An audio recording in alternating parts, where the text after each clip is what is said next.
It's time to talk sports. It's Hacksaw's Headlines, a panorama of the world of sports, stories, comments, and opinions. Now, here's iconic sports talk show host Lee Hacksaw Hamilton and co-host John Riley. Who wants to talk sports on a Monday? We do. From our DIXIELINE Lumber and Home Center studios in San Diego, we welcome you to our Monday bonus podcast of Hacksaw's Headlines. Good afternoon, everyone. This is Lee Hacksaw Hamilton, along with my co-host, John Riley, and we welcome you to our show coming off a great sports weekend, going towards an absolute ton of things that we're going to discuss. John, we have a lot of directions we're going to go today. Just want to remind everybody that we do the podcast on Monday afternoons at 1, Thursday afternoons at 1. We wrap up the podcast with our final segment. It's called Fans Forum. We get enormous response from everybody following us on our live stream. How can the fans get involved in Fans Forum? Yeah, you want to get involved, you got a question or comment for Hacksaw. I see Raul already dropped in a question before we even got started. But hey, if you got something you want to say, type it in the live chat on Facebook, YouTube, or Twitter, and we'll get you involved in Fans Forum. And a reminder, we've also started something else. It's called Hacksaw's Insiders Group. We're rolling out things into 2024 for all the people that kind of want to be involved. How do they get involved, become a member of Hacksaw's Insiders Group, and get access to the unique things we're offering? Yeah, great stuff there. You go to LeeHacksawHamilton.com. In the upper right corner is an orange box. Put your email in there. Get on our list. Join our team. Man, we sent out your One Man's Opinion article about Araiza and Bauer. We got a lot of great sports content. Hacksaw is just blowing up with content. And a reminder, we ask you to share, tell all your friends on your email list, those you text with, who we are, what we do, and we want you to subscribe. Therefore, you'll get the instant alerts when we put something up on our YouTube channel. Our Monday bonus podcast is brought to you by DIXIELINE Lumber and Home Centers. There are 9 stores here in San Diego County. You got projects, go to them to do business. Let them show you what they can provide for the projects at home or at work. And by North County Eye Center of Poway and Escondido, the specialist when it comes to eye care, whether it's vision tests all the way to surgical procedures, whether it's from glasses to contact lenses, these are the people to go to, North County Eye Center, Poway and Escondido. John, ton of topics on the table. We're going to go a lot of different directions, a lot of different sports. Start with the NFL. Okay, yeah, the NFL off-season's getting started here, Lee, and already we're talking salary cap problems. Well, the National Football League just released the dollar value for the salary cap for 2024. It rocketed to an all-time record $255 million. That's a $30 million increase from what the cap was last year. Now, we got a ton of teams that got cap space. That column on the left, the Washington Commanders have $79 million cap space. Tennessee, $78 million. Chicago at $78 million. And the new look New England Patriots, they've got $77 million. Those are the top teams with lots of cap space. All those teams, for the most part, are in trouble. So are they going to go on spending sprees? On the right-hand side, the Buffalo Bills, right now are in the worst cap situation. They're $43 million over the salary cap, and that usually means renegotiating contracts if you can, or lopping off players and taking dead money. New Orleans is second. They're at $42 million. They have had a history of cap problems, and they always wind up restructuring contracts. Miami is third at $28 million. The Chargers are now fourth. They just did one deal, would knock $10 million cap savings off when they flipped the contract for the soon-to-be-retired center Corey Linsley. But the Chargers are $25 million over the salary cap. So it's a big story. I think the big conversation line over the weekend that I got was NFL teams, John, are trying to decide, okay, we took this big jump. Does that mean we just keep the players we have, or should we blow out guys with big contracts we don't want, take the cap hit because we do have significant space still to use? So stay the course or kind of reinvent yourself and bite the bullet on some contracts. So that's an interesting story. What do you think happens? This is phenomenal. I mean, with the way that the numbers jump so much, because we thought the Chargers would be the 40 to 50 over the cap. Now, what was it, 25? 25 now, because the cap went up and they restructured Corey Lindsley's contract as he gets ready to retire. They'll take a small cap hit there. Rams are in good cap space. There are some teams, obviously, that have got significant trouble. The gross revenue is what dictates what the salary cap is year by year. And you jump from $30 million from last year's figure to 255 this year. That's a phenomenal increase. Yeah, show me the money. I mean, these players are going to want their portion of that. But now, as far as the Chargers are concerned, you could literally just lop off one dude and you're under the cap. Right? No. They're 25 over. Right. So if they got rid of like Khalil Mack or Joey Bosa, wouldn't that get them under if they cut one of them? But if you cut one of them, there's dead money that comes with cutting the guy. You get hit with dead money. You do get a percentage of his salary that goes away that you can use, but there is dead money. So it's not 25 per se. If they cut Bosa, the cap hit might be 12 million. If you cut Mac, it's probably even higher than that.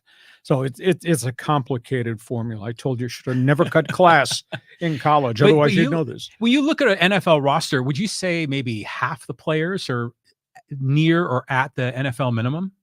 It's got to be, right? Probably. Yeah. But the big money guys are all making monster money. Correct. Yeah. So that's where we are with the salary cap. And this starts things rolling because this week we have the NFL draft combine in Indianapolis.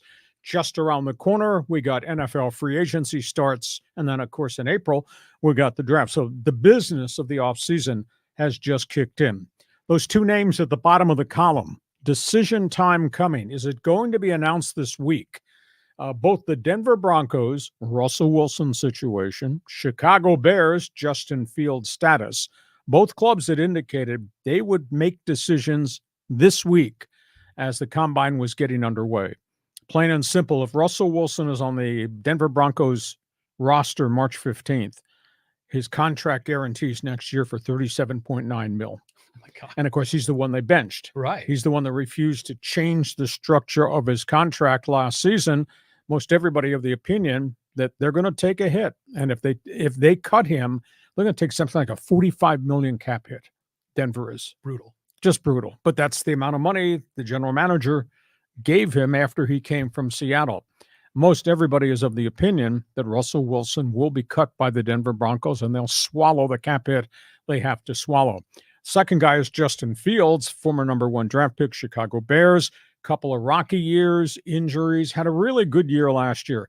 Guy's got almost 9,000 yards, all-purpose total offense in 3 years as a starter on a bad team. But Chicago's got the number 1 pick in the draft, and that's probably Caleb Williams from USC. And the Bears have just hired the former head coach of the Arizona Cardinals, who had been at Baylor, had been in the NFL, had failed, finished up doing consulting work at USC, Cliff Kingsbury. They've just hired him.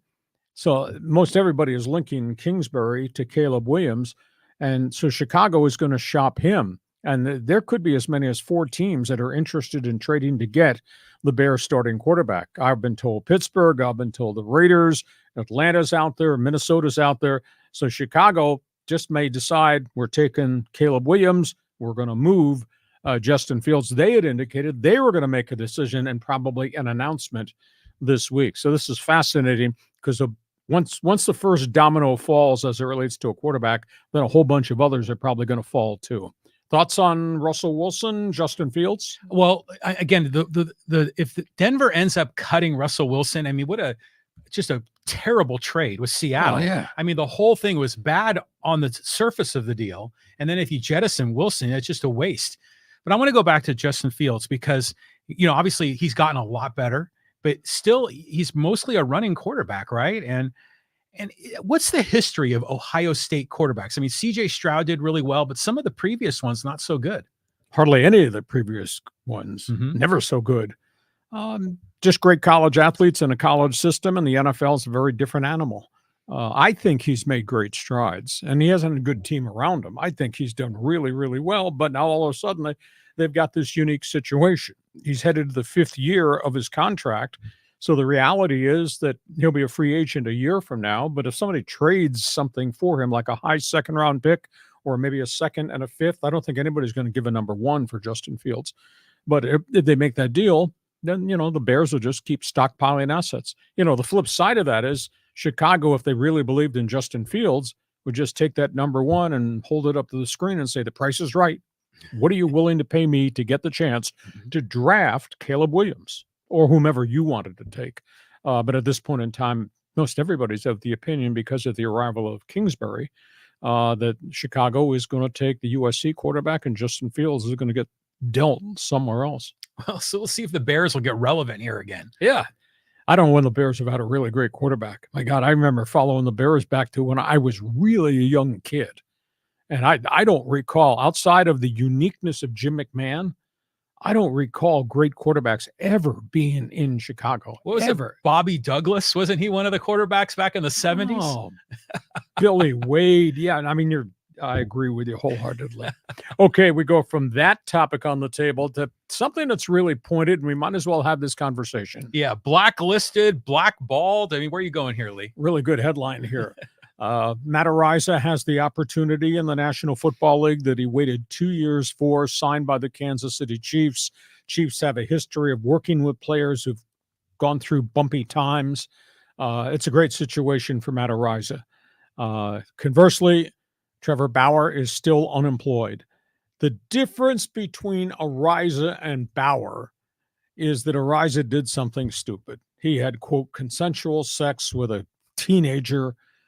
Why you would ever do that with your NFL career right there in front of you on the horizon just absolutely stuns me. And then it exploded into something else, and the gang rape on the San Diego State campus and the police investigation and the lawsuits, the defamation lawsuits, etc. Araiza was cleared. Period, exclamation point. I always thought this was going to wind up being he said, she said, and it kind of worked out that way. He's not been charged. The suits have been dropped. He is now free. I feel really bad for the kid because he did something stupid. He admitted he did something stupid, which to me means it's an apology. When you look at NFL rosters, and this drives me crazy, you look at NFL rosters and you see guys who were involved with DUIs, guns, domestic violence, cocaine, PEDs, other things. It's scattered around NFL rosters. And this kid got blacklisted for 2 full years for doing something stupid one time, and it was cleared and still didn't get signed. Mm-hmm. Now, I've been told that 3 clubs made late contact with Araiza in the season, and he elected not to sign at that point. He wanted to get to the end of the regular season, see how many more offers would come, and which would be a good one, a viable one to give him a chance in off-season workouts in next season. Kansas City is the one. So Araiza went through a very painful decision. I think he got treated really, really poorly. Trevor Bauer is different. Bauer involved with sexual misconduct. Bauer involved with not one woman, but at least 4 that we know of now who have surfaced. Bauer investigated, never charged. Bauer sued. That was dropped. He sued people for defamation of character. That was dropped.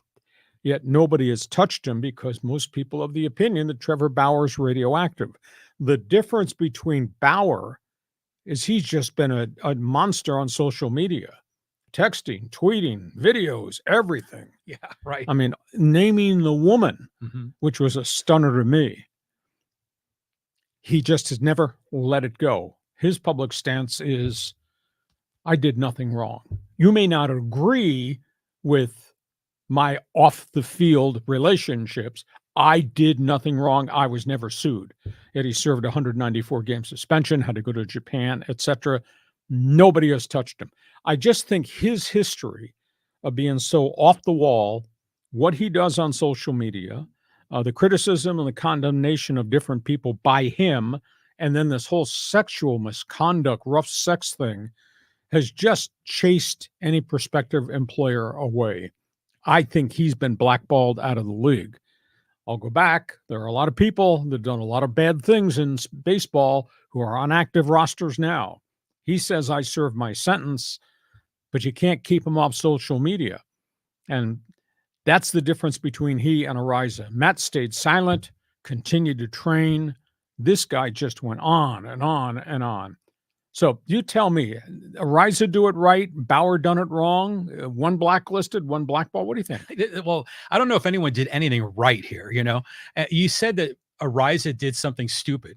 Well, so, I mean, Trevor Bauer's done a million stupid things that are completely unrelated to sex. I mean, imagine when he gets pulled from the game and the coach comes up, takes the ball, and instead Araiza throws it over the center field fence. Yes.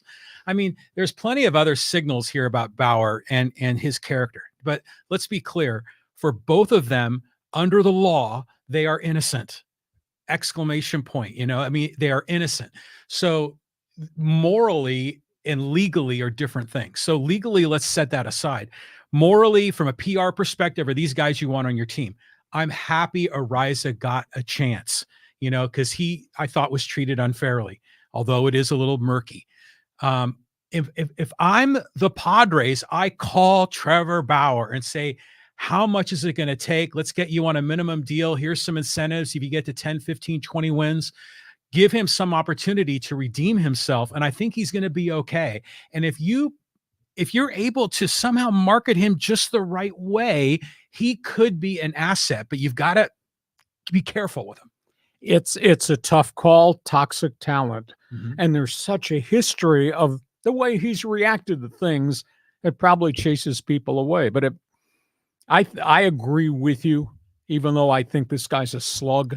I agree with you. He paid his price. I firm believer, second chances.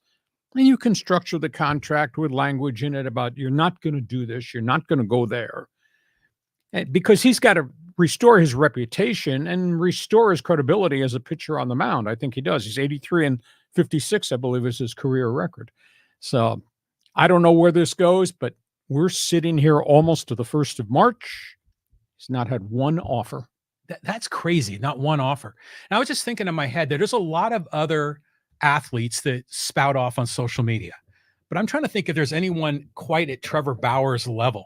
I mean, I follow Joel Embiid on his Instagram feed, and it's terrific. I mean, there's a lot of athletes that have really good social media presence. Mm-hmm. Bauer, yeah, he likes to be a spectacle. But, he's trying to stay relevant, right? In the zeitgeist, because he's been playing on the other the other end of the globe for the last year. Fascinating to see where this goes. Hey, you got an opinion? Nah. Nobody in Fans Forum has an opinion, do you?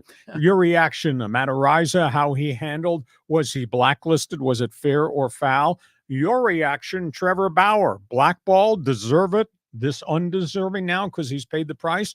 Jump into Fans Forum in the chat box right now. One other football note here that we want to talk about. Yeah, talking about guys that have been, not getting interviews. This is a good one. Eric Bieniemy is coming home. A lot of people forgot this. He's an LA kid. Eric Bieniemy played at Colorado. His first job in coaching was at UCLA. He was a running back coach, and he was a recruiting coordinator very early on. Oh, right on. And then he left from there, and he went to Colorado. He got his degree and all this. And then he, became an assistant at Colorado, and he went to Kansas City and spent 16 years with Andy Reid, went to Washington for 1 year, interviewed for head coaching jobs. He comes back to UCLA.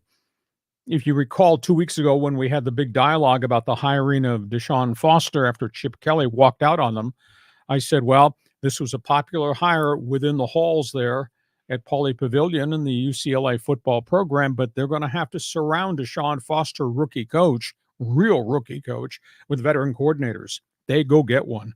This guy, he's got unbelievable street cred in terms of recruiting.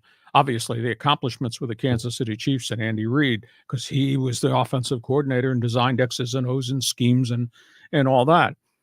This guy comes with quite, I think, a rock-solid resume. Never got the chance to be a head coach in the NFL, but he's going to be a key component to the fixtures that are going to be put in place to try to rally back UCLA. So I say good for him. And I think it's a good hire for UCLA and Deshaun Foster. Now they got to go get a experienced defensive coordinator too. Well, wasn't Bieniemy kind of like a ball buster and with the Chiefs? It's just really hardcore, yes, in your face, trying to get you to, to try to coach them up. Is that going to work at a college level? He'll be teaching more, but I still think, John Riley, here's the playbook. John Riley, we are going to run this play till you get this thing right, John Riley. And that was he's on their guys all the time. Right. It's a different environment, though, because when he speaks, 19 and 20-year-old kids will say, wow, this guy was in a Super Bowl. This guy was Andy Reid. I know who this guy is. This guy's accomplished a lot. So I think the message, there'll be more teaching, but the message will be strong going towards the UCLA players. I think it's a really fine hire. You know what it reminds me of is the movie Rudy. Because you remember when he was there and then Notre Dame had switched coaches in the middle of his time there. And the guy, who was the one that came in? Was it Devine? Dan Devine. Dan Devine. And he had this great track record. What was his backstory? Was he an NFL guy? He'd been at Arizona State for a long time, way back in the old WAC days. And then he went to Green Bay. It didn't work out in the NFL, but he did have really good coaching credentials. So I remember Rudy talking about that, and he go, with this guy, he's got the NFL experience. And so I imagine if you're a player for UCLA, this has got to be pretty exciting. Yeah. Oh, I think so. I think big step forward. You're a UCLA fan. Give us a reaction. The hiring of Eric Bieniemy. On we go. Let's talk baseball. Talking baseball, Padres, they had another game started today. How's it going, Lee? Not good. Not good. Joe Musgrove got lit again. Second start now.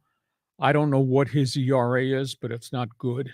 Musgrove, who gave up 4 runs, didn't get anybody out in his first start, gave up 4 runs in the first inning today to Cleveland. He got through an inning 2/3 before they pulled him.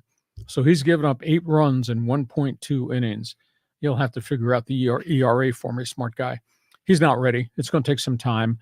He'll come back probably on the weekend and get another start and see if they can build on it. But if we get to a third start and he's still not getting anybody out and he's still giving up runs, then I think it dawns on you that he's not going to be ready for the start of the season. And maybe he winds up staying in extended spring training, or maybe he goes on the disabled list and goes to extended spring training because it's evident that he's not ready coming off the shoulder capsule issue. Padres are playing Cleveland. Interesting story. The Padres put a bid in on KIKE Hernandez, the super utility guy who had been with the Dodgers for an extended period of time, went to the Red Sox, came back to the Dodgers, and then became a free agent. The Padres are one of 4 teams that made an offer. I was told the Dodgers made an offer, and the Dodgers just made a trade. So maybe Hernandez is going to wind up going back there. Dodgers just traded the center fielder. Manuel Margot. Manny Margot goes to Minnesota. Mm-hmm. That just happened. So maybe the Padres, who tried hard to get Hernandez, who's, he's a 6th position guy. Yeah. He can play a bunch of these infield, all 3 outfielders, and can pinch hit. They tried. They didn't get him. The YUKI MATSUI situation, there's a little bit of concern. He's got inflammation in his back. He pitched that 1 inning and struck out 3 and was really dominant and didn't feel right after that. It hasn't felt right since that injury. So they don't, at this point, it's not that they're going to give him a cortisone injection. They'll do therapy and rehab, etc., and then we'll see how he feels a week or so from now. But YUKI MATSUI had an MRI that showed inflammation. A little surprised, the Korean relief pitcher, SUK-GO, has yet to throw in a game and has only been working on the back fields, which means he's with the minor leaguers. And now they say he's going to pitch maybe Wednesday or Thursday of this week. But I would have thought, based on his career in Korea, he would have been right there front and center with MATSUI and all the other guys on the main staff.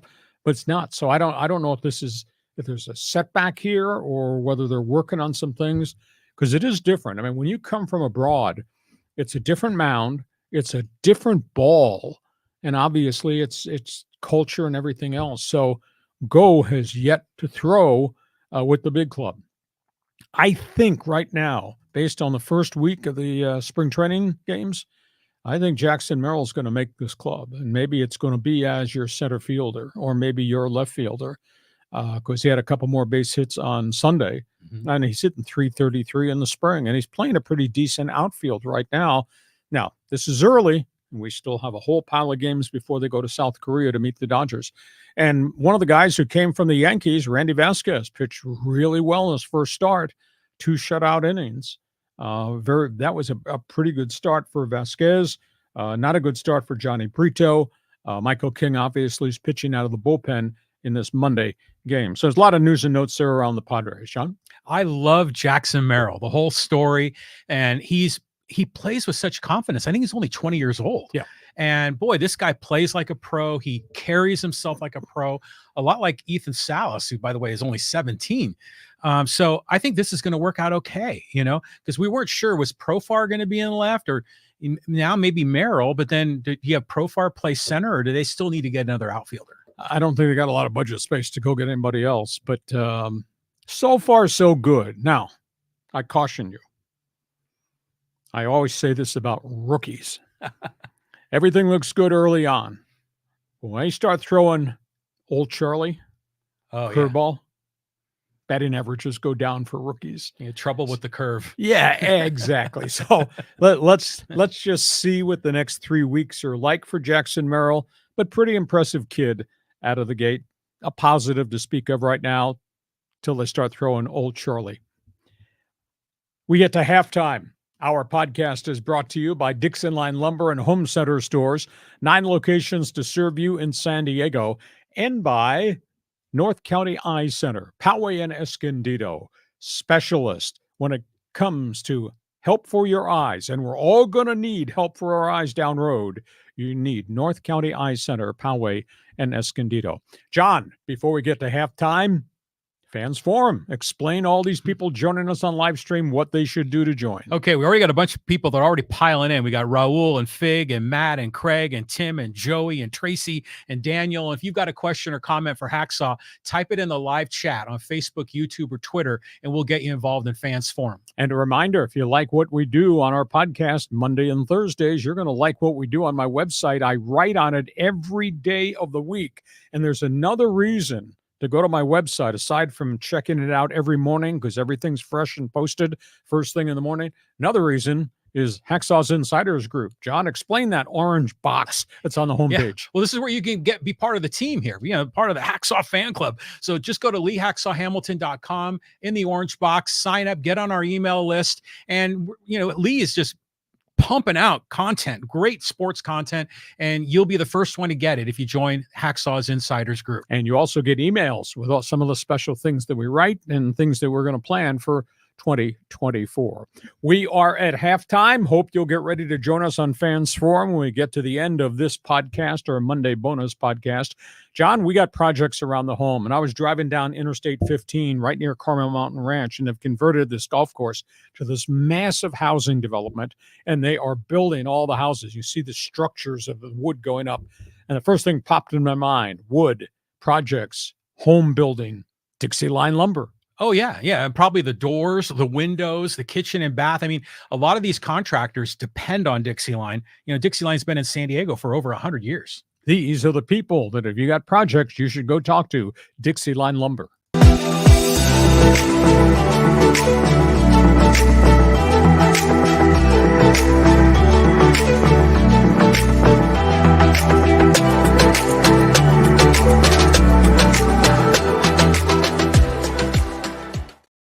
And our podcast brought to you by North County Eye Center of Poway and Escondido. Comprehensive eye care, state-of-the-art technology, from cataracts to glaucoma to cornea procedures, from extensive screening to vision test. You need help with your eyes. You need these people, North County Eye Center.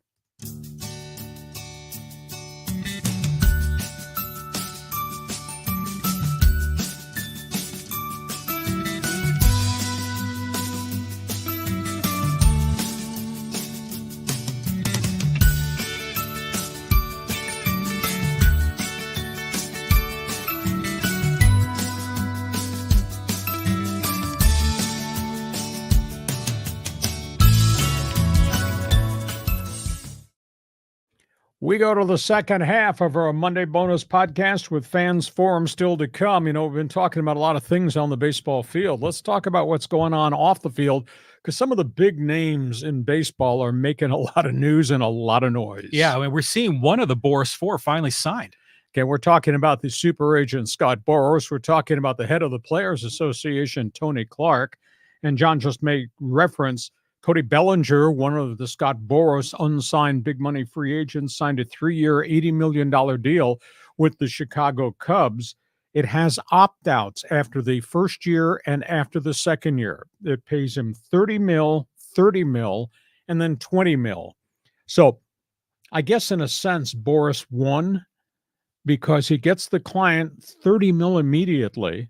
And if Bellinger has another great season, he can stay and he'll get another 30. If Bellinger has a substandard Dodger type season where dude hits 198 again, I don't think that'll happen. He could still stay and get the 30 million. So I guess it's win-win, but I just happen to think Bellinger, Wrigley Field, right time, right situation. Second name, New York Mets star Pete Alonso. He's going to be a free agent at the end of this coming season. Guess who he just signed with to represent him? Scott Boras. Yes, and the New York Mets promptly announced there would be no negotiations on a contract extension with Peter Alonso till they get to the end of next season. Here we go. Then you got Juan Soto, and he's represented by you-know-who, Scott Boras. Juan Soto's debuted with the Yankees, actually had himself a really good first game in pinstripes, 2 for 2 with a massive 3-run home run. Yankees are not going to negotiate with him. So we're sitting here right now looking towards the end of the coming season. Bellinger, Alonso, Soto, all rep by Boras, are going to be on the free agent market. Everybody's going to play the prices right. That's an amazing story. Tony Clark sounded off. He's making the tour of the spring training camps. Tony Clark was approached by the commissioner's office about the possibility of a free agent deadline. In other words, we have all these guys who become free agents in November. The baseball wants a deadline of maybe December 31st. You have that window to negotiate contracts. And Tony Clark says, no, we're not going to do that. These guys have played for 6 years. They have a right to take in all the offers, take as much time as they want, see if things change. What goes on in November might be different than what's going on in January. Yeah. Tony Clark says, no, we're not going to do this. And then baseball kind of dropped the hint. Well, we're doing this because we want to market the game. We want to make the winter baseball meetings and the Hot Stove League really special, and we think a deadline window would be great. To which Tony Clark says, it's your job to market baseball. It's not my job to save the game. So that's where we are with that. Also, there's a lot of conversation about the pitch clock. I thought it worked really well last year. Major League Baseball has indicated that they're changing the rule for the pitch clock this year. The pitch clock is going to go from 20 seconds down to 18 seconds when you have men on base. Now, the pitch clock stays at 15 when there's nobody on base. Okay. So the 15-second pitch clock, as weird as it was to get used to, it really worked well last year. I agree. And so now there's a conversation, and Clark thinks it's wrong that baseball's tried to change the rule. But see, Tony doesn't have any say in it. They don't vote on that. They gave baseball the right to change rules, whether it's designated hitter or stealing bases, blocking the plate. All that comes out of the commissioner's office. Union can just bark about what they like or what they don't like. And they are barking about uniforms. I have not seen the new Nike uniforms that they're arguing about, but everybody that's covering spring training and whose teams have the uniforms are writing about the lettering looks weird, the coloring looks weird, the pants, which are made of a different fabric, supposed to be cooler, they look weird. They're kind of see-through pants. So, and Clark says they should have come to us and talked to us about how the players are supposed to look. So Tony's got opinions about the union should have a right to say everything, including what bar of soap you use in a shower.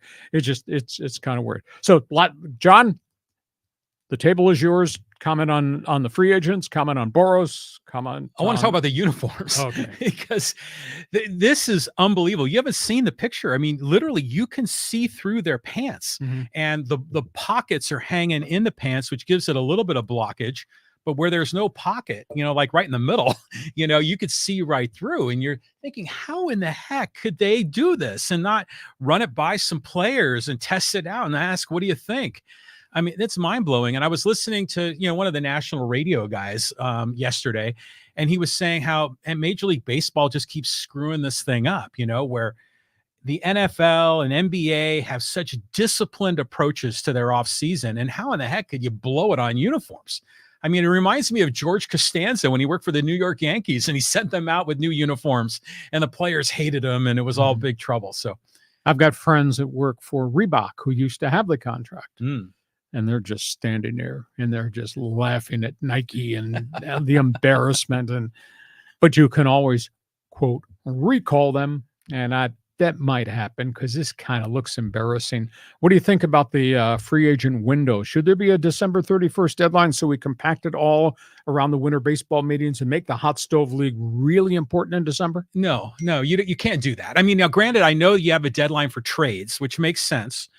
But these guys, it's like, imagine if you were negotiating for your next job and there was like some arbitrary deadline you had to get it done by. I mean, that's just sort of dumb. So they should have the time. Now, granted, if we could wave a magic wand, if we had utopia, yeah, of course, we'd love to see them all sign early, and then we know what the rosters are looking like. But in a way, it's good that it lingers. It gives us something to talk about, and it makes the off season and the opening of spring training camps really interesting when there's so many big names that are not there. Maybe what you could do is have the month of December with a winter trading deadline. You can't make trades after December 31st. So that gives you the end of the season, October, November to December 31st, the end of the meetings, to AJ Preller to make a 12-player trade. And then you have the window of free agency that starts in November. Run that till January 31st. That'll give you 2 months where all the scope is going to be on Juan Soto and Cody Bellinger and all these pitchers who are still unsigned, Blake Snell and Jordan Montgomery, because then February 1st, everybody gets ready to go to spring training.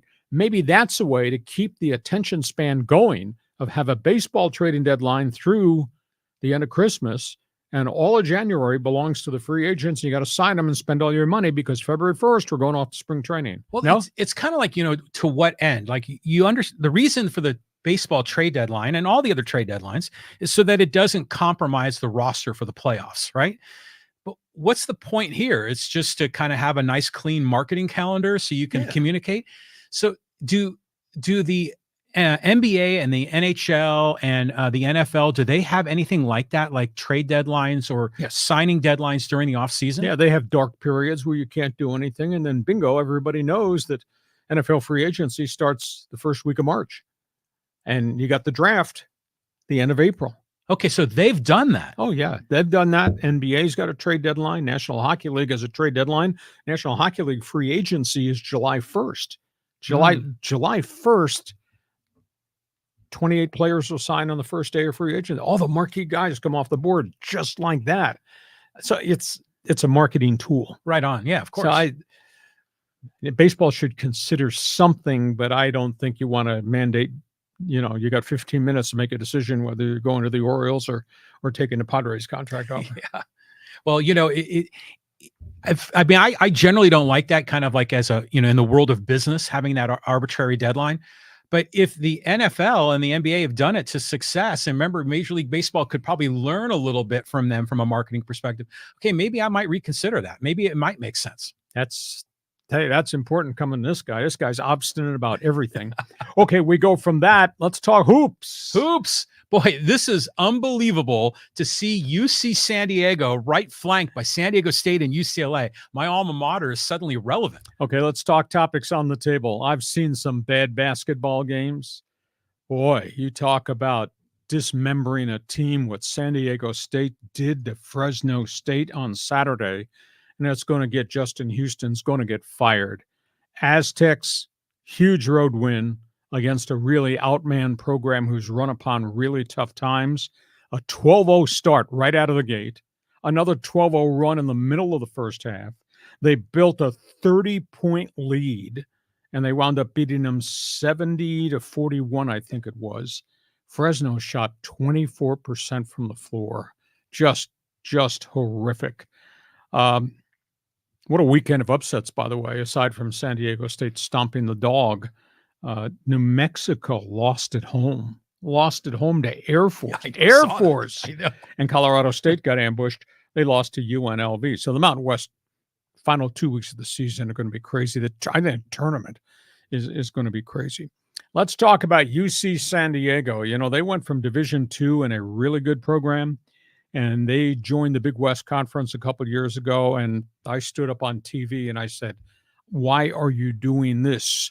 You can't recruit those type of players to get into UCSD that Long Beach State and Fullerton and all these other places recruit. It's just a different clientele. I don't see you taking JUCO players. I don't know about D1 bounce backs, because that's how Long Beach and Fullerton and the schools in that conference made their hay. And yet Eric Olin has come in there, and they are 19-9, and they are really playing well. And they punched UC Irvine in the mouth the other night. They've got a bunch of big wins. A great player in Bryce Pope. I'm kind of surprised I didn't view him as being a high-scoring D1 type kid. He's played really well. But sadly, by virtue of these rules, NCAA has this rule, if you go from one level, Division II, to Division I, there's a, quote, transition period in which you just can't go to the tournament. Right. 4 years. Yeah. 4 years they're penalizing UCSD because they've gone from Division II into Division I, but they're doing really well in Division I. And they're not eligible for anything, and they're not eligible for the Big West tournament, which is fun, not eligible for any consideration for March Madness, and can't even be considered for the NIT. That's ridiculous. Agreed. Some archaic rule that dates back to, I can't buy a recruit a hamburger if he's hungry. Yeah, exactly. Jeez, how unfair is that?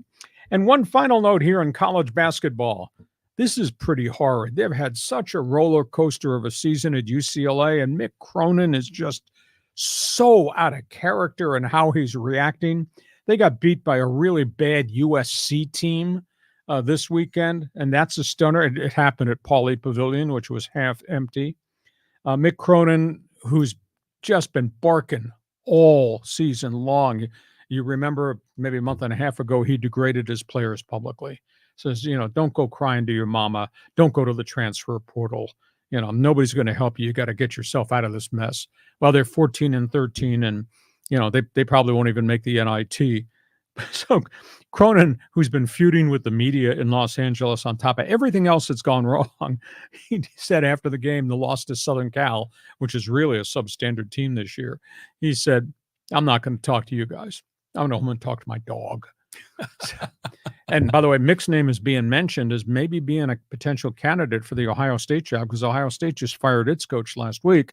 And of course, Mick came from the University of Cincinnati. So, okay, Aztecs flatten Fresno, UCSD, NCAA rules, and the Bruins coach. Unbelievable stuff here. Now, first of all, that was a beatdown in Fresno. Oh my God. I mean, the Aztecs were up like something like, what was it, 22-5 or something like that to start. It was a beatdown. And poor Justin Hudson, he's playing with a short bench. A lot of his star players are hurt. But it just seems that Brian Dutcher, once he can really connect with his guys and get them to play that high quality of defense, then the turnovers happen, the fast breaks happen, the rhythm starts to get pumping, and they start scoring. And we really saw that. They won by over 30 points on the Saturday night. I think it was 41-10 at halftime. It was something like that. It was incredible. So good for them. They got 4 games left, and hopefully they're going to do great. But they do have to go to Boise last game of the season. So have they got this albatross off their Boise's coming here, or are we going there? I think you go up there. Okay. All right. Didn't they already lose to Boise State? No, they beat Boise here. Okay. So yeah, they have to win a big road. But their last 5 games against big boys in the Mountain West on the road in hostile situations, losses. But they got to win. We got to win at least one. So the Boise State game's the one to win. But I do want to comment on UCSD, because I was a student there in the 80s. It was a Division III program, which we played like, the Bible Institute of LA, Biola, or Pomona Pitzer, or these other D3 schools. To see this program on Hacksaw's headlines is unbelievable. History. And it's with UCLA and San Diego State. It's amazing. Now, can UCSD recruit the same kind of talent? Well, no. I mean, they have to obviously recruit with academics in mind and other things, but UCSD won the Big West in baseball. UCSD is tied for first place in the Big West, and I think they have the tiebreaker. You think they would probably go into the Big West tournament as the number 1 seed, and they're ineligible, which is such a BS rule. I mean, what's the point of it? They don't want you to go from D2 to D1 and then discourage you from coming back to D2, or is this just like the power schools keeping the new guys out and blocking their probably a combination of everything. There was an incident this past fall. James Madison University in Virginia, which was a really good 1AA program, went Division I just a couple of years ago. And by virtue of bounce backs, etc., they're 13-0 in football.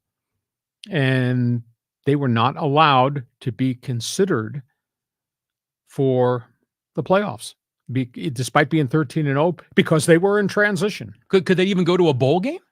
Yes. Okay, at least that. Yeah.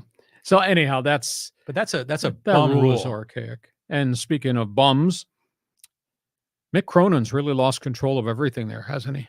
He has. We were saying earlier that we thought this could be a Final Four team, and everything's just sort of gone to hell for Mick Cronin. Well, all the Euros they recruited have had a tough transition. Mm-hmm. I think style of basketball. I mean, he brought in 4 European players, 3 big men, and the only one that's really played well is there's an African center who has played really consistently. Others have been in and out of the lineup and just not doing well. So, you know, and the culture of coming to America, and then the whole academic workload at UCLA, those guys do go to classes. So it's been a struggle for him, and he's just reacted really badly. So I wonder if his dog growled at him when he started to talk to his dog after losing to USC. Yeah, well, maybe Ohio State makes sense because he's a Midwest guy. I mean, I could see that working out. But boy, the UCLA basketball program, I mean, they had a little bit of a run recently. Didn't they make the Final Four or the Elite Eight? Well, last year they had a great season. The year before that they had a great season. But then they got shredded. Kids went to the NBA and kids went to the transfer portal. So it's just a weird set of circumstances. But boy, he's not being viewed as being the guy anymore. A year ago this time, everybody thought, hey, this thing has arrived. He's doing at UCLA what he did at the University of Cincinnati, which was absolutely phenomenal, and just kind of seems to be going backwards. Yeah. I mean, speaking of Cincinnati, what's the latest on Bob Huggins? Have you heard any news on him? No, wants to coach again, and everybody's keeping him at arm's length. There's such a history of problems with Huggins as it relates to who he recruits, how they act on the campus, and obviously his problems with alcohol. Mm-hmm. I don't think he's going to get another job. He's not a young guy, but he kind of self-destructed at West Virginia, which is too bad. Okay, we go from that. Last topic on the table. Hockey Hotline is open for business. Yeah, the Winnipeg Jets in the news. Yeah, they got problems. This is real serious. And the NHL, they got problems with 2 franchises now. Obviously, we have talked about the Arizona Coyotes situation and the inability to get an arena built. Gary Bettman, the commissioner of the National Hockey League, is going to be in Winnipeg tomorrow, and he will talk extensively to the Jets ownership about what's happened. The big situation in Winnipeg is their season tickets have gone from 13,000 down to 9,500.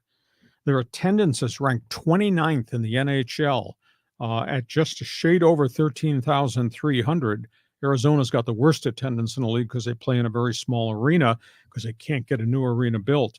So I don't know whether it's the prices of the tickets in Manitoba have chased Winnipeg fans away, because they've got a first-place team this year. It's one of the best teams they've had in a while. But I don't know whether it's just the economics or it's the fact that they traded away a couple of their stars. Patrick Laine went to Columbus. They dumped Pierre-Luc Dubois on the LA Kings this offseason. I hate to see them leave Manitoba. I hate to see the franchise in jeopardy, because it's a great hockey city that goes back to the Bobby Hull days in the old World Hockey Association. They had a Winnipeg Jets team that had Timo Solani on it, and they had arena problems and money problems, and that franchise became the Phoenix Coyotes, which has become the Arizona Coyotes. So Gary Bettman's got 2 problems, because the Coyotes still have made no progress at all in terms of getting a new arena built. The ballot keeps getting voted down. They're playing in a 5,000-seat barn that houses Arizona State. There's no credibility to what they're doing. Of course, their team has got a low budget because they don't have big revenue streams. It's an absolute mess. Please tell me, somebody on my hockey hotline, please explain to me why there's no franchise in Quebec City, which has this new Olympic arena. Or you got Houston, and you do have Atlanta, which failed twice. You do have Salt Lake City, and an owner there that says they'll build a hockey arena. Why are we still in Arizona? I feel bad for Winnipeg. I hope there's a solution coming, but now Gary Bettman's got 2 problems. Well, aren't the Coyotes sort of like the Oakland A's of the NHL? Exactly. So they're in a really weird spot. And the other city you should put on that list is San Diego, because they're going to be building a new sports arena. That's definitely going to happen. I'm going to go back to Winnipeg, because I don't know a whole lot about Winnipeg. Maybe the fans that are joining us from Winnipeg can share. What's the size of that metropolitan area? Is it a significant? It's a regional franchise. Winnipeg is not Toronto in terms of population base. Right.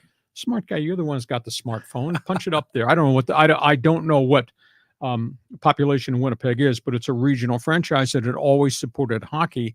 Their problem was with the initial Winnipeg Jets of Bobby Hull and Anders Hedberg and Ulf Nilsson and all the Europeans in the WHA, is they just could not generate enough revenue to pay those type of players to keep those players. And the franchise eventually wound up going to Phoenix and became the Coyotes with Timo Solane. But then they started with behind the eight ball in terms of where do we play, and they played in the basketball arena, the old Veterans Memorial Coliseum in downtown Phoenix, which was not a hockey arena, was really old. You think our sports arena is decrepit, you should have seen that one. And then they moved up the road to Glendale, but that's a basketball football stadium. That's not a hockey arena. So it's a big issue. And they were going to build a hockey arena in Tempe. That got voted down on ballot. Now they're trying to go to Scottsdale. But this has been a chronic problem since the franchise relocated from Winnipeg. So Bettman's got two big problems. I'd hate to see a franchise leave, but it wouldn't be the first Canadian franchise to exit, because the Quebec Nordique were very successful, but very small arena, and the Canadian dollar was really bad. They couldn't get a new one built, and the Quebec Nordique vacated Quebec City, became the Colorado Avalanche, and been a raging success. Quebec since has built a new arena. They can't get a franchise. So, I mean, we got two troubled teams. I hate to see Winnipeg leave. Arizona should move. Just give it up. Yeah. I know Gary Bettman, he looks at it as his population, Valley of the Sun, 3.5 mil. I understand that. But there's no place to play that's a legitimate hockey arena. Big issue. Well, some of our Winnipeg fans are responding in real time, and I'm going to jump the gun a little bit on Fans Forum. Phyllis says 900,000 in the Winnipeg area. Derek says 750,000. So it's a pretty significant metropolitan area. And it's a regional franchise. I mean, Manitoba is very strong in its support of its teams, and obviously they love hockey there. So it's a big issue. Okay, time for Fans Forum. You got questions, we got answers. Jump in the chat box. John's got a zillion people lined up here. He's rented all these friends by virtue of my podcast, so they're representing him today. So, John, it's up to you to carry on the conversation. To carry it on. All right, let's go here to Fig. And he says, is there any chance that the Angels sign Blake Snell? There's an offer out there. I'm led to believe it was 3 years, $30 million. Blake Snell should take that because he could become the ace of the Angel pitching staff. I would not go above 3 years, not for that pitcher. He's a workhorse. He's unique, different personality, walks a lot of batters, never gets beyond the fifth inning, and for Scott Boras to say 7 years, 210 million, 30 mil per season. No, I'm not giving him 7 years to go 5 innings per start for the next 7 with a hope he doesn't break down. But he's there. The Red Sox were there on Blake Snell. They backed away. They just got tired of talking about absurd numbers. Red Sox are now in on Jordan Montgomery. But I think they told Scott Boras he's got a chance to be here because the Red Sox really have too many young pitchers. But we're not doing $30 million a year for 5 years, much less 7. If you want to deliver him 3 years for maybe 25 mil, because he's not Blake Snell. He's not a Cy Young Award winner, Jordan Montgomery. He's I'd call a tier 2 pitcher, which means he's your third or fourth guy. I'm not paying the third or fourth guy 30 mil. I pay him 20 mil at 25. Montgomery reinvented himself. Snell has always had dominant stuff. He just hasn't been able to control the dominant stuff. He could save the Angels, but it's got to be 3 years, state-of-the-art money, but only 3 years. Somehow my hunch is that if Blake Snell signed with the Angels, there'd be all this excitement, and then he would struggle, or you get hurt, or there'd be some curse related to the Angels. Just walk the house. Yeah. So I hope he lands somewhere good, because I want him to have success and not be this guy that's up and down every year. So that's where we are with him. Next question. Okay, let's go here to Craig. He says, Ohio sweatshirt, the Rourke's College. Hey, Ohio Bobcats. That's where I went. By the way, one of the greatest guys I graduated with at Ohio University just retired. NFL, great columnist. Sports Illustrated. Peter King? Just retired. Really? So you were a colleague of his in college? He was right behind me. Really? What a great career. Oh, yeah. He was unique. He was really different. They gave him carte blanche. Peter King went to Sports Illustrated, and then he went, gravitated from that on, expanded to NBC. He just woke up after the Super Bowl and said, "I've done enough." And Peter King just retired today. Kind of a really cool guy. So anyhow, Ohio University. If it's in the closet, it's probably got a logo on it somewhere someday. I will wear it all. Okay, let's move on here. Let's go to Tim. He says, hey, with the roster as it is, what is your projected win total for the Padres? My opinion, no more than 75 to 78 wins. Too many question marks. I do think the batting order will hit. I think each of those guys they all collectively had substandard seasons, Tim, last year. I think they'll hit better. Now, there is no Soto as part of the equation. My biggest concern is the pitching. And now I'm starting to get concerned about Joe Musgrove because he's had 2 outings in which he got lit. And I understand you give him time and you give him starts, but he's going to run out of starts. He's not had a physical setback yet, but maybe he's just not physically ready. And he's going to wind up in extended spring training, which then relegates your starting rotation to Yu Darvish and 3 guys who came from the Yankees in the Soto trade. And that to me is a bit of a reach. So yeah, 75 wins to 78. That might be a decent number. If Musgrove can come back early in the season and be what Musgrove was, then that kind of changes the equation. But don't know. We'll find. And the other thing is Darvish. He had the bone spur issue in the elbow, and that's been taken care of. But he hasn't pitched in the game yet. He pitches on Tuesday, so we'll just have to wait and see it. We're going to do a baseball preview right at the end of March before the actual season rolls out, and we'll be going division by division. But I'd say right now the Padres are a third-place team in the National League West. I hate to ruin your day, but you're the one that wanted to do this podcast with me. So, yeah, I'd say third place right now, and keep your fingers crossed there's not another pitching setback because that, to me, would be the demise of the season. Yeah, 75 to 78 wins would be just so Padres, just so, compared to where we were a year ago this week? Well, yeah, and it's just we always have high expectations and they always disappoint. Even when our expectations are modest, they still disappoint. So here we go again. I share your opinion. I think the pitching staff, huge question marks. But this Jackson Merrill kid, it kind of reminds me of when Tatis came up as a 19, 20-year-old, and he could be a spark plug for this team. Little early. Mm-hmm.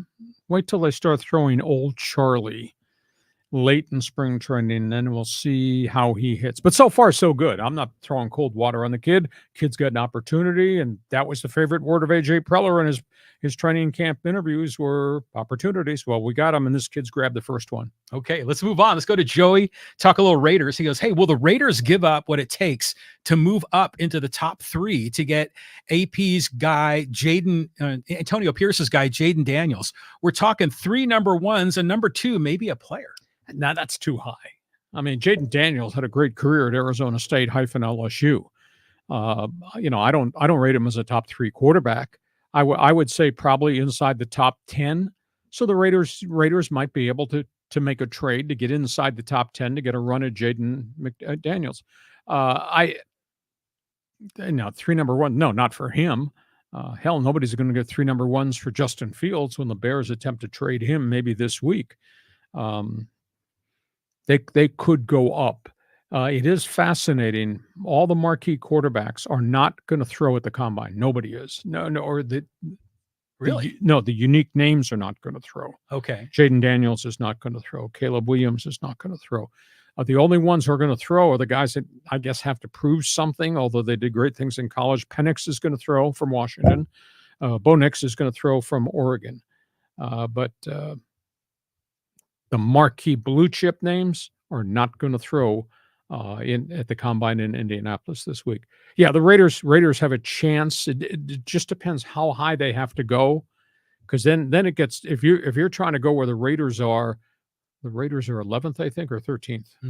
Wherever the Raiders are, if you're going to try to go from 13 to jump to 3, you're going to have to pay a hell of a price. Now, if you're going to try to go from 13 to 7, you can do that. You trade your 1 and you trade your 2, or you trade a 1 and a 3, and whatever the trade chart shows. There's a point value for every pick in the NFL draft. So I think they'll make a concerted effort to bump up to get Jaden Daniels, but I don't think 3 number 1s. No, not for him. Well, if you're running the Raiders, I mean, Tom Telesco's there and he's conservative, you mentioned, but he always usually makes smart moves. Do you take a risk on one of these hot young quarterbacks, or do you sign a Justin Fields or one of these other veterans, Ryan Tannehill, just to hold the fort and then build around him? I think you build it now, because you only got limited time with Max Crosby. And they have to deal with Josh Jacobs, who's a walk free agent too. So Telesco's got a lot of things on his board that he's got to check off here. Now, if this is a 5-deep quarterback draft in the first round, try to get one of those guys. And you spend time with Penix, and Nix is the most unique guy. He might be a quote systems guy, but boy, he's intellectual. He's just really off the charts in terms of, I can do this, consume the playbook, make the right decision, doesn't turn the freaking ball over.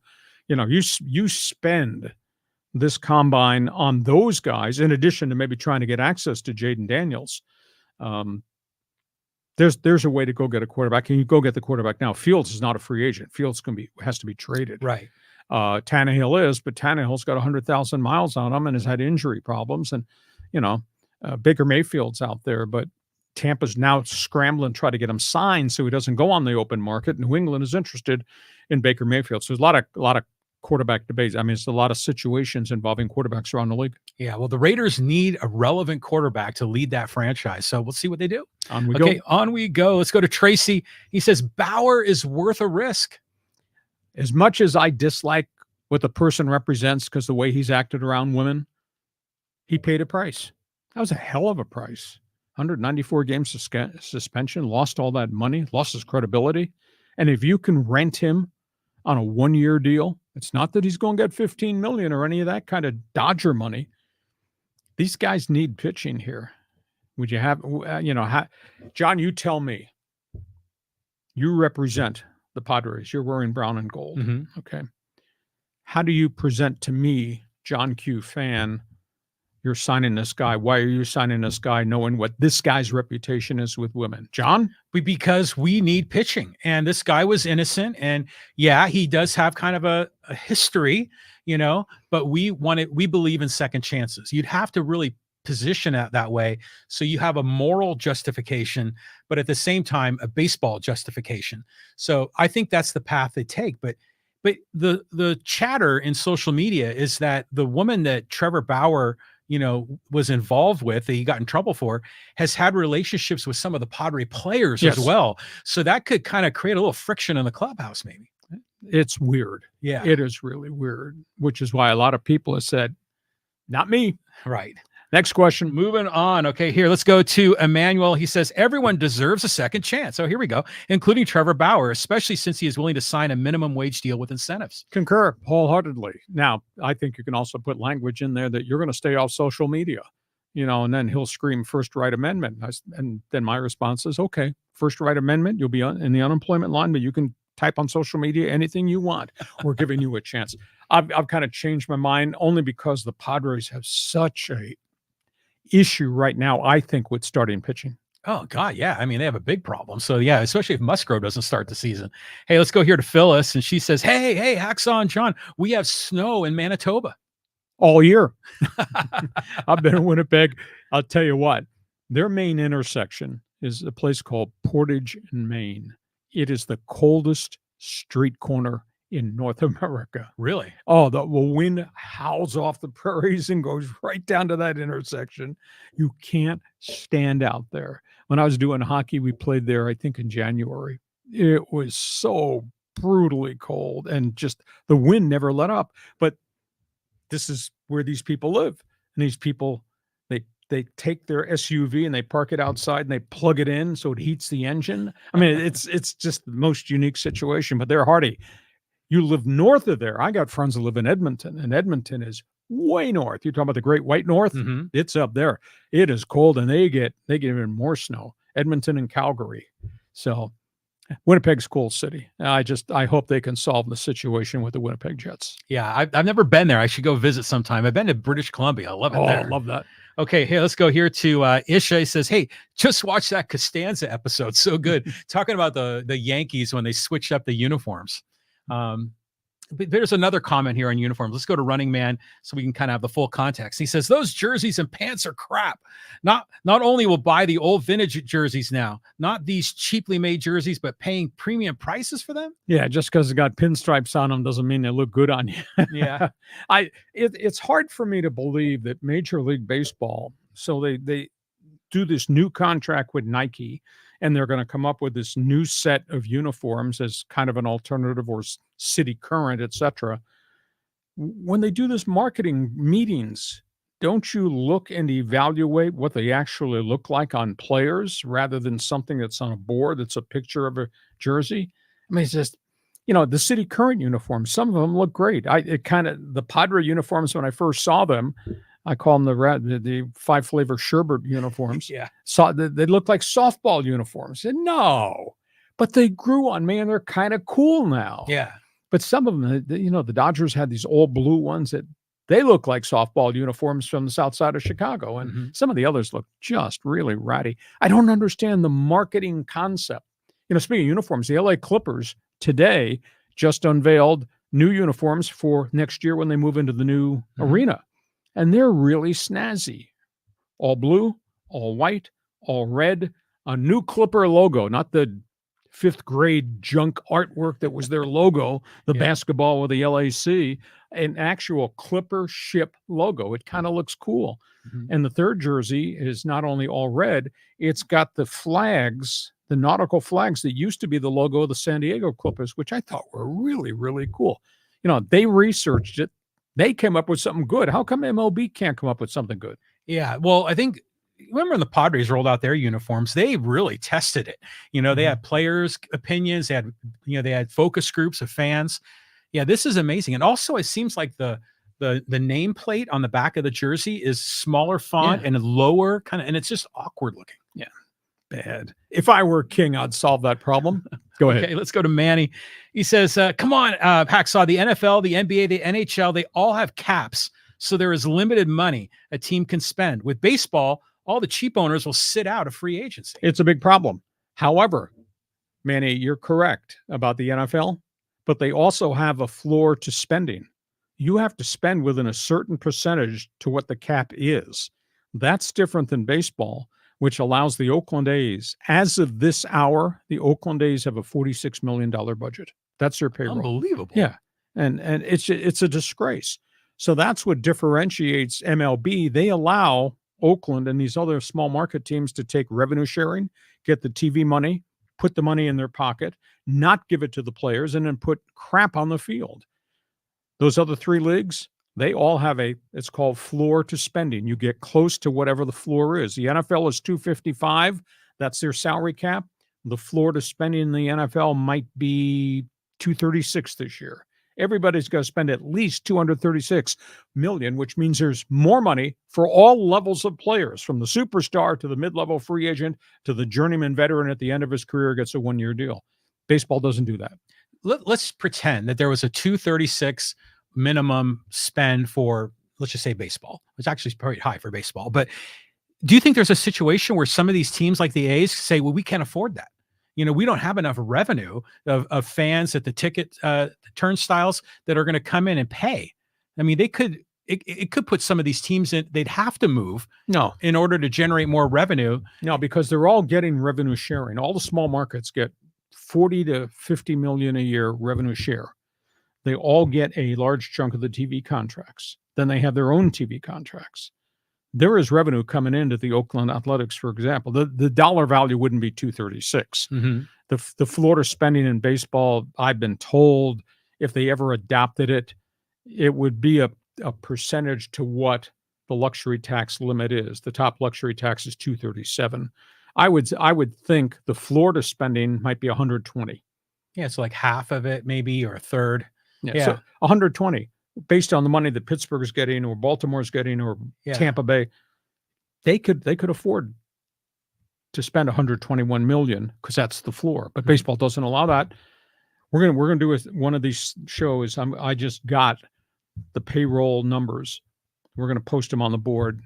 You'll be upset if you were in one of those cities. I want to see the numbers. Good question, Manny. Thank you. Okay, now here's a comment from Chris, and I'm going to let you read this one, Lee. Hacksaw, for old time's sake, would you please give us a Sean Lee offsides? Damn it. How can you pay this guy all this money and have him jump offside 3 times in a game? And he was one of the really nicest guys. Quiet, docile, fun guy. Never got angry at me. It just kind of spilled over in the radio booth that one day. But he was a really good player. And, we always talk about the Chargers and the run to the Super Bowl that we had in 1995 when I was the voice of the Chargers. There are guys that they rented on short-term deals that were difference makers. Sean Lee and the other defensive tackle, Ruben Davis, monstrously big guys, journeyman players, had career years. Stan Brock, the big right tackle, never been to a playoff game.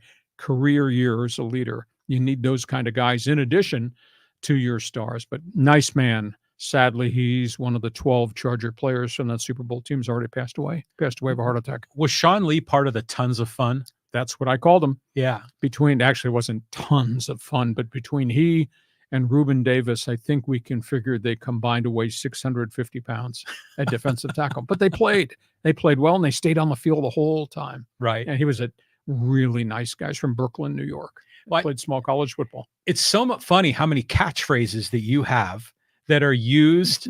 No, seriously. I mean, you'll hear national broadcasters dropping some of your everybody into the pattern. Yeah. Empty backfield. Right.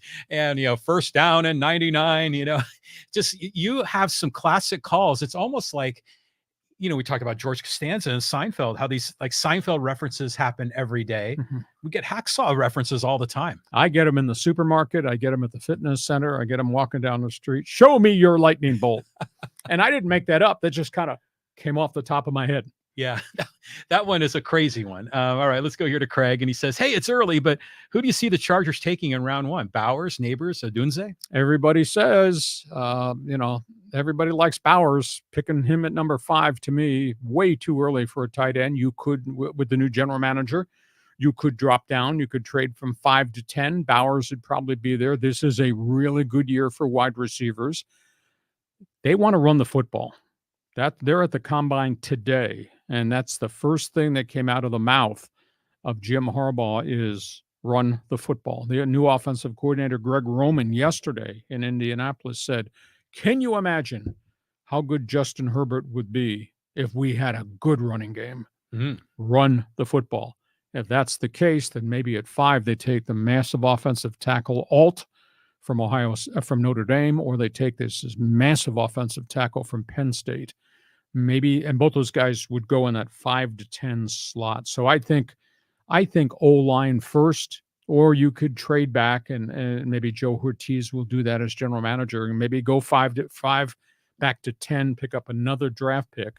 And at 10, you could take Bowers. But if Harbaugh wants to run the football, he needs more than a tight end with the first round pick. Oh, big time. Now we've talked a lot about how running backs have sort of been less in vogue. They don't get paid as much or drafted later. But remember, the Chargers drafted LaDainian Tomlinson, I think number 5 overall. Mm-hmm. Do you think if LT was in the league now, would he still go 5 overall? Good question. Because the game has even become more a throwing game than it has. I would doubt it, but that wouldn't say he wouldn't go 10. Mm-hmm. I wouldn't go much beyond 10 because he was a great college player. Oh, he's and had a great college NFL career too. But the game has changed some. Oh, we got unique times, March into April. You think we're going to talk a little NFL draft on this podcast? Let's go here to some Edmonton folks here from Phyllis. She says, hey, we're trying to, from Winnipeg. He says, we're trying to get the season tickets back to 13,000, but grumpy people with wallets are holding grudges against the owner. It's a problem. I mean, when you go from 13,300 to 9,500, that's a massive drop. I think I read over the weekend that their revenue is down almost $5 million because of the crowds and the erosion of the season tickets. I wish there were a legitimate answer. I'll have to talk to my friends in Winnipeg as to whether or not, quote, the prices are too high for that marketplace, because ticket sales is of more importance, I think, in the NHL than it is in other sports, just because they don't have the revenue streams from their network TV contracts, et cetera. So I hope they solve it, but they got a first place team. And I think that's the biggest disappointment. I think that's why the president was so upset. in Winnipeg on Friday, because he's the one that made this comment about this. We cannot sustain this with the erosion of season ticket support. We can't stay in business this way. And that's why Bettman, I think, is going to be in Winnipeg tomorrow to discuss it. Isn't that rough? When a team is really trying to win and they are winning, like the Tampa Bay Rays, and they just don't draw as much. Sometimes it just doesn't seem to make sense. Yeah. The Tampa Bay baseball situation is a little bit different because that involves the really crummy old stadium in a bad part of town on the opposite end of the bridge from where the population base is. But Florida are transplants. Hell, if you weren't living here doing this, you'd be living in Florida. You're a baseball fan. You'd probably go see the race. I am stunned that either on the Gold Coast, Tampa, or on the, what do they call the East Coast of Florida? Space Coast. Mm-hmm. That the Marlins don't draw. And what's the biggest sport aside from soccer in the Hispanic community? It's baseball. Yeah, for sure. And the Marlins don't draw. And they've been in a World Series a bunch of times with Jim Leland and those guys way back in the day. And Tampa, there's a lot of money there. And they're all transplants too, from the Northeast and the Midwest. And who are those fans? Baseball fans. Mm-hmm. And they don't go see the Rays, and the Rays have been really good. The stadium is a piece of that equation there. So I hope they can solve this issue in Winnipeg. Okay, moving on. Let's go here to Jeff talking NFL draft. He says, what are the chances Caleb Williams doesn't go first overall in the NFL draft? I think he goes number one, lock, stock, and barrel.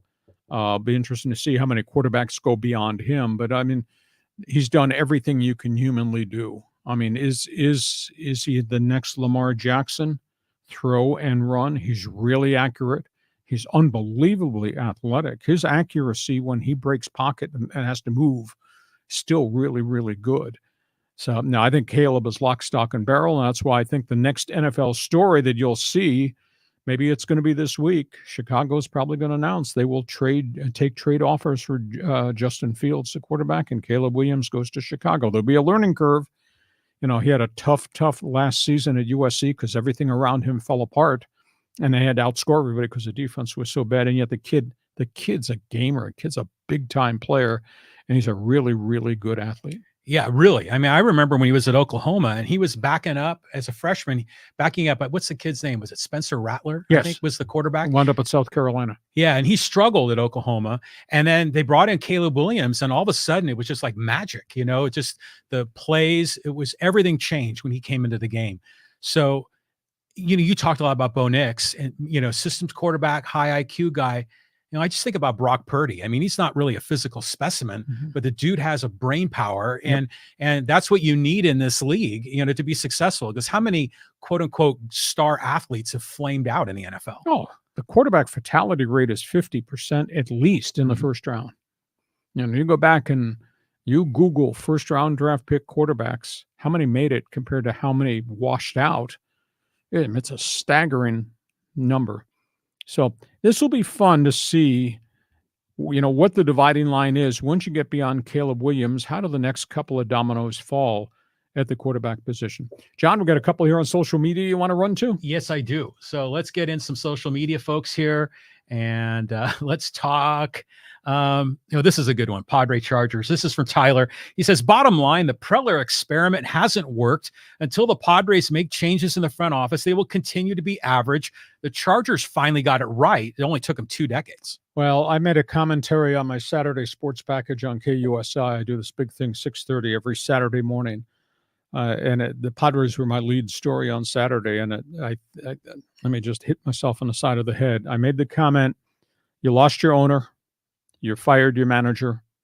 You said goodbye to your Cy Young Award winner and your top closer, and your third baseman is coming off elbow surgery. How do you feel about your team? And by the way, you lost a $60 million TV contract that you won't get, and you have to write a check for $40 million. Please tell me you're still optimistic about this franchise at this moment. Now, it's not to say they don't have a good team, not to say there's not some good kids coming out of this farm system maybe within the next year to year and a half, but all of a sudden, the excitement and the expectation has dissolved. And there's a reality now that we got problems. And obviously, the general manager has created this roster. These are his players, his draft picks, his trade acquisitions, his free agents, and the guys that he sold the farm for and then gave unbelievable contracts to.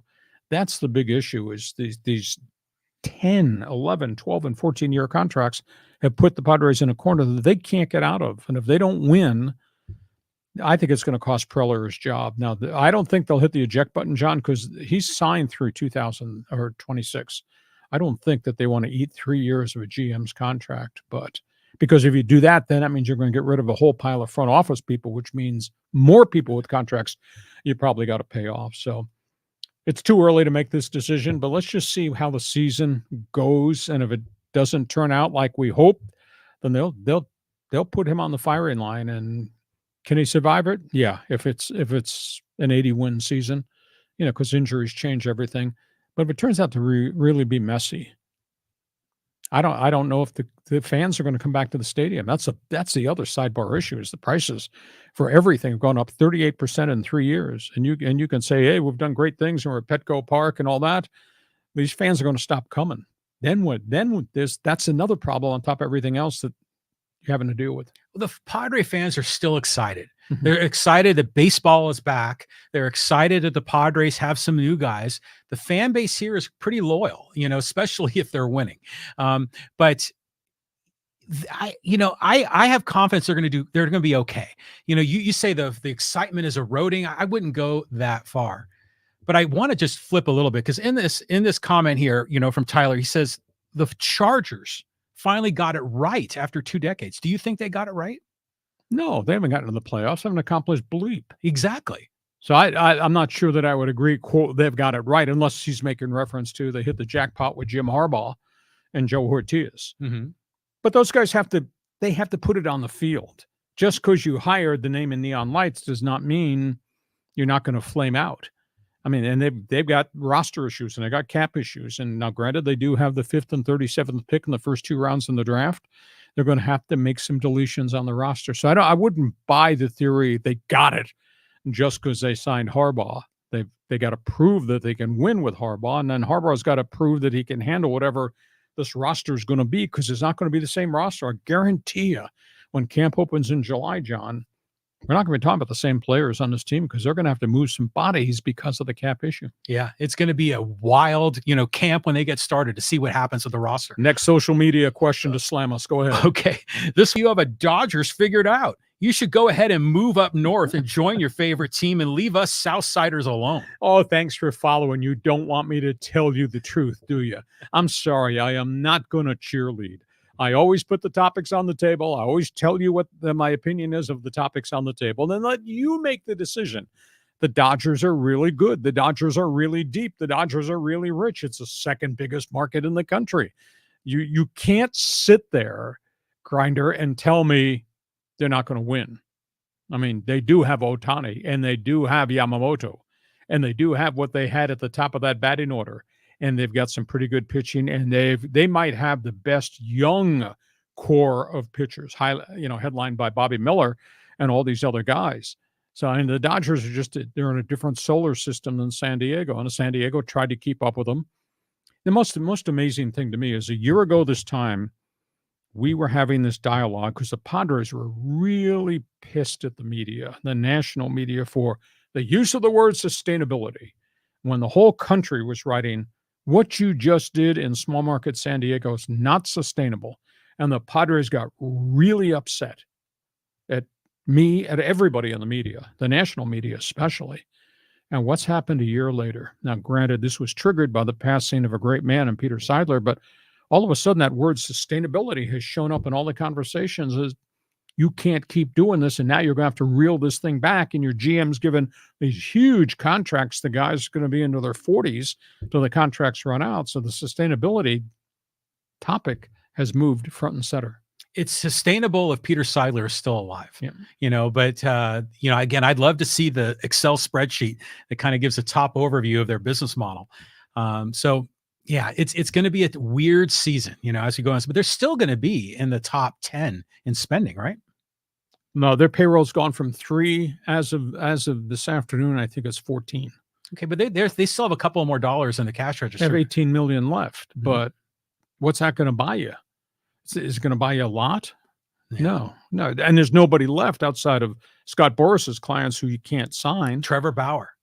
Okay. You always keep doing this. Circle back, circle back. One more here before we put a lid on this thing. Okay. This was a good comment here from Marcus. Talk about the Major League Baseball. He says, Lee, you made no points. The product is in trouble. They need to revamp the game. The pitchers are soft. Kids watch 15-second videos, so they speed up the game. Baseball's attendance is way down, and they're going to start feeling this dramatic drop in cash revenue trending down. Yes, they still have TV money, but for how long? The ratings have crashed. Nobody's watching on TV anymore. I totally disagree. The game, granted, the demographics of the game and the viewership and the fans have changed.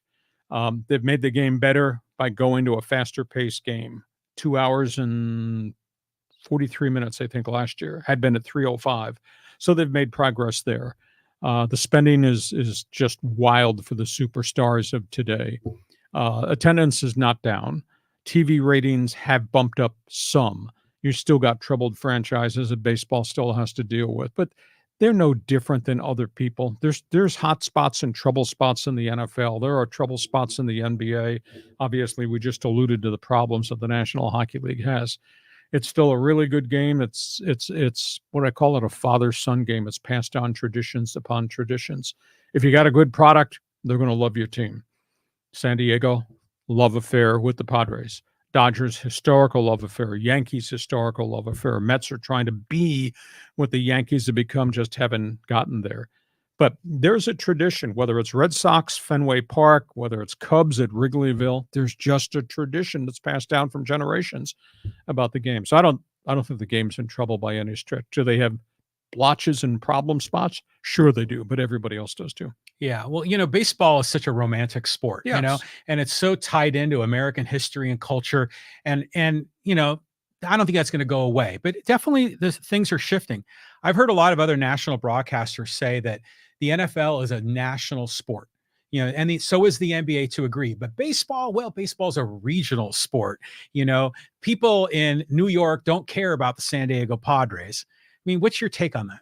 Well, unless you're in the World Series, then you'll pay attention to who they are. Mm-hmm. And I mean, the fascination with the National Football League is just amazing because they're everywhere in their state of mind, and they've been able to structure everything and how they operate their leagues very differently than some of these other sports. NBA, I think the NBA's got enormous problems, John. You got 5 top teams led by 3 superstars in each team, and the other 25 teams aren't really that important. And that's a problem the NBA's got to solve. Major League Baseball, they've got their metropolises, New York, Chicago, Boston, to a degree, sometimes San Francisco. They've got a lot of other smaller markets, but those markets are held in high esteem. Atlanta Braves baseball is really important to those people. Mm-hmm. And Pirates baseball, despite all the losing, is really important to people in Western Pennsylvania until the Steelers training camp opens. But at the end of the day, there are really good franchises. There are great historical franchises. There's some trouble spots in each of the leagues. Yeah, what's funny is when we first got cable TV in the early 1980s, when I was growing up, we got WTBS. Sure. And you got the Braves games on every day. And Harry Carey was yelling at you on WGN in Chicago. Exactly. And I remember this is incredible because back then we weren't able to get baseball every day. We maybe get a weekend game or something. So that was interesting how a different region of the United States, like in this case, Atlanta or Chicago, suddenly became something that I was watching in the San Francisco Bay Area. So I think Major League Baseball still has a national scope, but to your point, the NFL is on some other level in the stratosphere. How they've been able to market the National Football League and make it a year-round sport and make it of interest to everybody. And of course, we live in such a mobile society. The Giant fan, he might live in Phoenix now, and Seahawk fan lives in Miami, and the Bears fans have been deported and they live everywhere. So, I mean, these football fans have taken their allegiances with them to their new locales. I mean, it's just masterful what the game has become and the economic impact the game has had on professional sports, which that flips off into another argument, which then really incenses me when I deal with the NFL and the concussion lawsuits, and I see these players are having all these problems, and I understand the NFL success got there on the back and the brain damage that these players suffered from. And it's really, it makes my heart ache. As much as I have broadcast the NFL, care about the NFL, follow it, write about it, etc., it makes my heart ache because there's a piece of me that understands these guys paid these prices so the NFL could be great. And we can't forget those guys. So, hey, listen, we hope you have enjoyed our Monday bonus podcast. Man, there was a ton of topics on the table. Yes, we talk long, but it was bleeping brilliant content, was it not? Hey, our Monday podcast is brought to you by DIXIELINE Lumber and Home Centers, 9 stores in San Diego to serve you. You got projects? You need to take a run over to DIXIELINE, talk to their consultants about what you want to do. And by North County Eye Center of Poway and Escondido, we are all going to need help with our eyesight down road, or if you need it now, these are the people to deal with because I have taken my business there. North County Eye Center, Poway and Escondido. John will be back in here Thursday. Between now and then, solve the pitching problems, and we'll see if there's more free agent signings. Have yourself a great week. Yeah, March is like around the corner here, Lee. Thanks for being with us. Hope you enjoyed it. Hope you join us on Thursday at 1 p.m. for Hacksaw's Headlines. Join us again for Hacksaw's Headlines on YouTube, Facebook, and Twitter. And find the audio version on your favorite podcast apps. For more content, go to LeeHacksawHamilton.com.